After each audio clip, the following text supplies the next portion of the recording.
Hello വീട്ടമ്മാസ്. നമുക്ക് ചെമ്മീൻ ഉള്ളിമുളക് എങ്ങനെ ഇടണമെന്ന് നോക്കിയാലോ. ഇത് നമുക്ക് ചോറിൻ്റെ കൂടെയൊക്കെ കഴിക്കാൻ പറ്റിയ നല്ല ടേസ്റ്റ് ഉള്ളൊരു റെസിപ്പിയാണ്. നമുക്ക് ഉച്ചക്കൊക്കെ ചോറിൻ്റെ കൂടെയും പിന്നെ ചപ്പാത്തിൻ്റെ കൂടെ എങ്ങനെയെങ്കിലും കഴിക്കാം. പക്ഷെ ചോറിൻ്റെ കൂടെ ഉണ്ട് ഇത് ഏറ്റവും നല്ല ടേസ്റ്റ് ആയിട്ടുള്ളത്. അപ്പോൾ ഇതെങ്ങനെ ഉണ്ടാക്കണമെന്ന് നോക്കാം.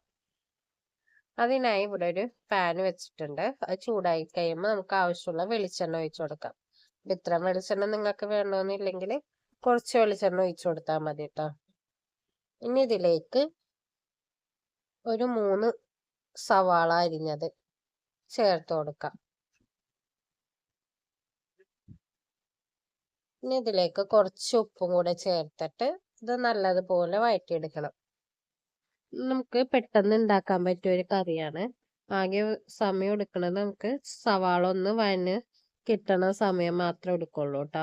അപ്പം ഇതിലേക്ക് ഞാൻ കുറച്ച് കറിവേപ്പിലയും കൂടെ ചേർത്ത് കൊടുത്തിട്ട് ഇതൊന്ന് അടച്ച് വെച്ചിട്ടാണ് കേട്ടോ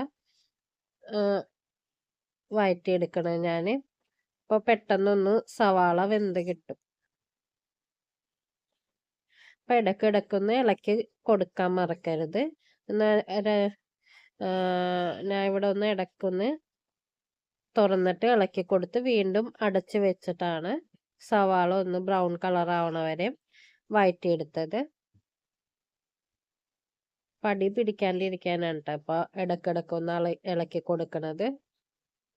ഇവിടെ സവാള നല്ലോണം മുരിഞ്ഞു വന്നിട്ടുണ്ട്. ഇനി ഇതിലേക്ക് ഒരു 1/4 ടീസ്പൂൺ അളവിൽ മഞ്ഞൾപ്പൊടി ചേർത്ത് ഒന്ന് വഴറ്റിയെടുക്കാം.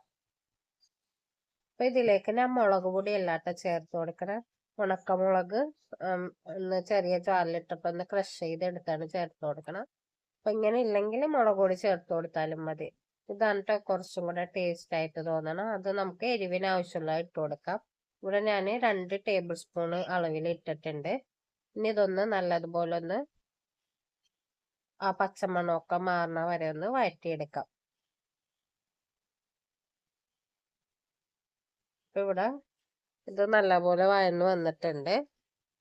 ഇനി ഇതിലേക്ക് കഴുകി വൃത്തിയാക്കി വെച്ചിരിക്കുന്ന ചെമ്മീൻ, ഇവിടെ ഞാൻ ചെറിയ ചെമ്മീനാണ് കേട്ടോ യൂസ് ചെയ്തേക്കണത്. അപ്പോൾ നിങ്ങൾക്ക് വേണമെന്നുണ്ടെങ്കിൽ വലുതാണെങ്കിലും കുഴപ്പമില്ല. ചെറിയ ചെമ്മീനാണ് കുറച്ചും കൂടെ ടേസ്റ്റ് ആയിട്ട് തോന്നുന്നത്. അപ്പോൾ നമുക്ക് കഴുകി വൃത്തിയാക്കി വെച്ചിരിക്കുന്ന ചെമ്മീനും കൂടെ ചേർത്ത് ഇനി ഇതിലേക്ക് ഒരു പീസ് കൊടംപുളി എടുത്ത് അത് ചെറിയ ചെറിയ കഷ്ണങ്ങളാക്കിയിട്ട് അത് ഇട്ട് കൊടുത്തിട്ടുണ്ട്. പുളിക്ക് ഒരു ചെറിയൊരു പുളി കിട്ടാൻ വേണ്ടിയാണ് കേട്ടോ. അപ്പം എരിവും പുളിയും ഒക്കെ ആവുമ്പോൾ നല്ലൊരു ടേസ്റ്റ് ആവുമല്ലോ. അപ്പം നമുക്കിതൊന്ന് അടച്ച് വെച്ചിട്ട് വേവിച്ചെടുക്കാം.